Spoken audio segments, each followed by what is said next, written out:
My name is Natalia Spearman. I'm a second-year graduate student at the Valenti School of Communication at the University of Houston main campus. This video was made in compliance with requirements of the Communications 4397 Study Abroad course. As a part of the course, we visited both the Czech Republic and Germany. However, we spent majority of the time in the latter.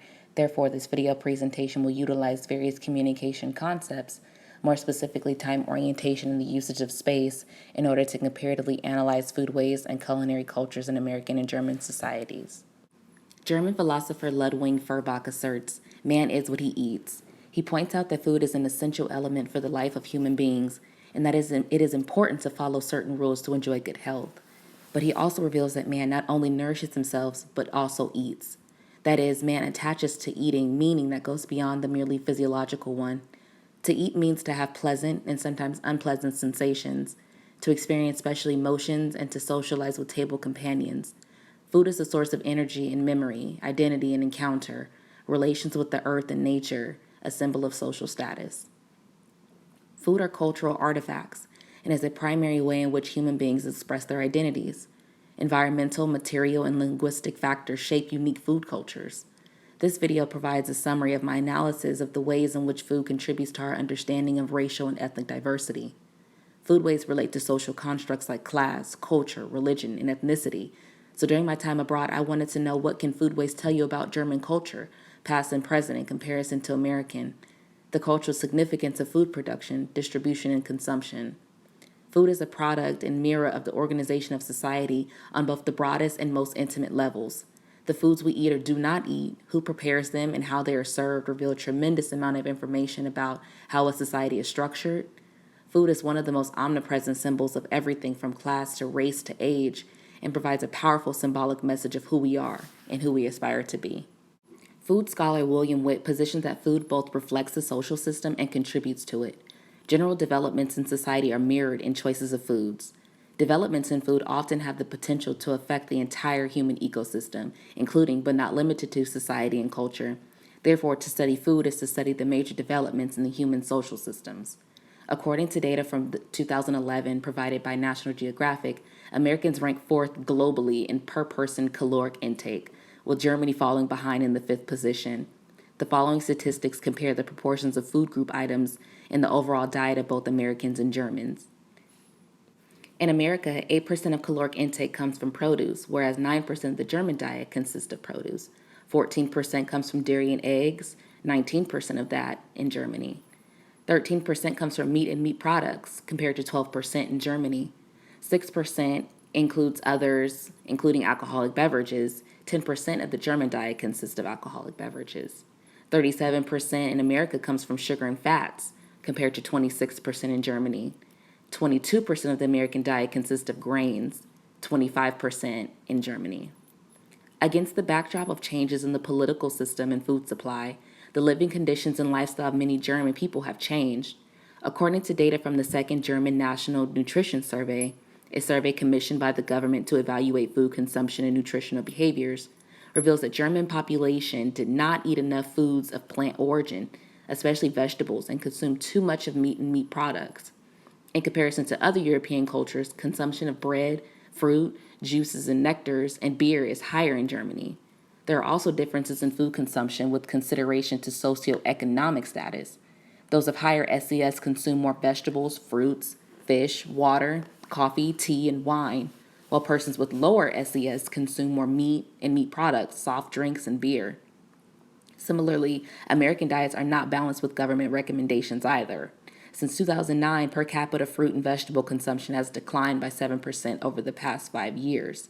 Unlike our German counterparts, this is due in part to a decrease in the consumption of fruit juices and nectars.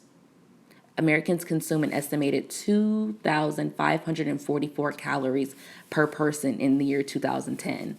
On average, we also consume more than the recommended amounts of meats and grains.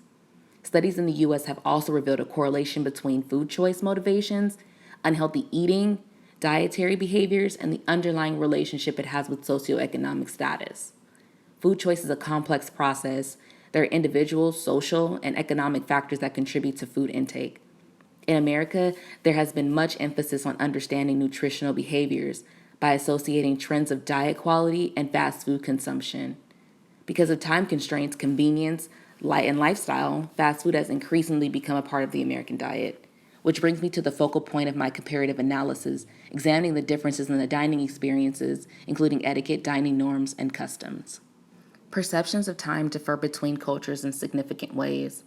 The time orientation of a culture affects how it values time and the extent to which it believes it can control time.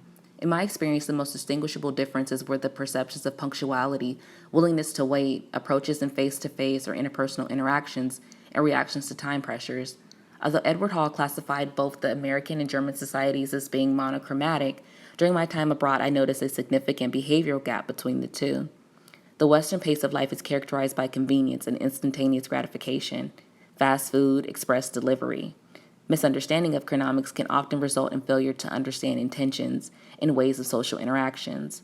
Hall describes that oftentimes when polychrome and monochrome people interact, much of the difficulty they experience is in overcoming perceptions of proper structuring of space. But I believe that this type of discordance can also occur between two countries of the same categorization. Throughout the trip, we were on time constraints, and there were two other groups with various interests and objectives for being abroad. Majority of free time was spent shopping for gifts or being adventurous and trying out local restaurants. We typically had about an hour and a half to roam the area. Emily, Stephanie, and I decided to try a small cafe we found nestled in a corner. There were a few people sitting outside enjoying salad, so we decided that this was a safe enough choice. Once inside, we discovered that this place was virtually empty. Only 2 tables were being occupied. A pair of women sat at the table next to us and were already enjoying their beverages at the time we were seated. Shortly after we sat down, they received their meals, so we assumed that this wait shouldn't be too long for us. Unlike in the States where the waiter or waitress usually greets the occupants of the table with water already in hand, when our waitress arrived and took our orders, it took quite some time for her to return with the water. Emily had 2 pieces of French toast, Stephanie had a chicken Caesar salad, and I ordered fish and chips. These are relatively quick meals to prepare. They move at a slower pace than I'm used to, and there is no sense of urgency here.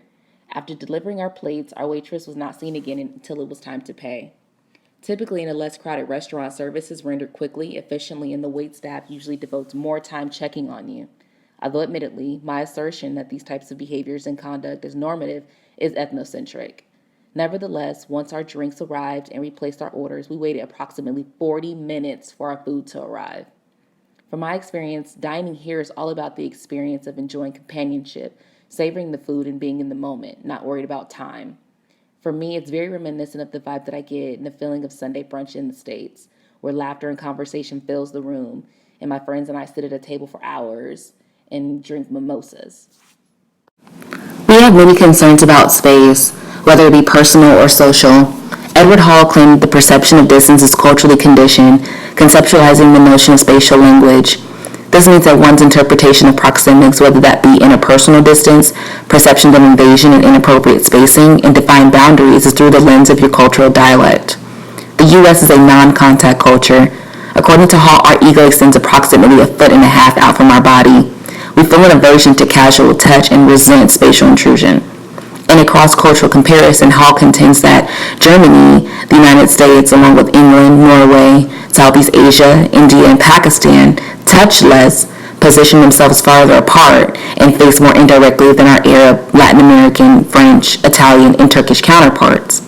This was most evident in my observations while dining in cafes. A couple of differences between American and German culture is that America is a car culture versus the German public transportation culture. As a result, most fast food places are found near public transportation stops and along the town in pedestrian areas. Although because of the cultural differences in Germany, people are not as in a hurry as in the U.S., and it was rare to see a German even walking while eating, with the exception of an ice cream cone. For a German, food is meant to be enjoyed in the company of good friends and a nice glass of wine or a beer.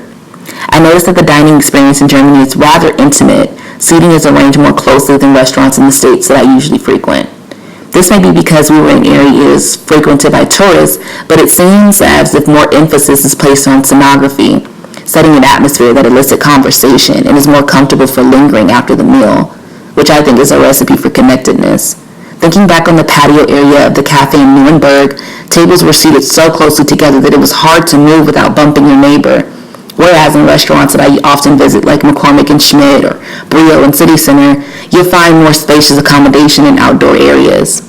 If I only learned one thing while participating in the Study Abroad Germany course this semester, that I think it's helpful in my continued scholarship of public relations is understanding that food represents the culture ideologies of a particular group of people, and that's important for communicators because it helps us develop our cultural competencies and better target our audiences.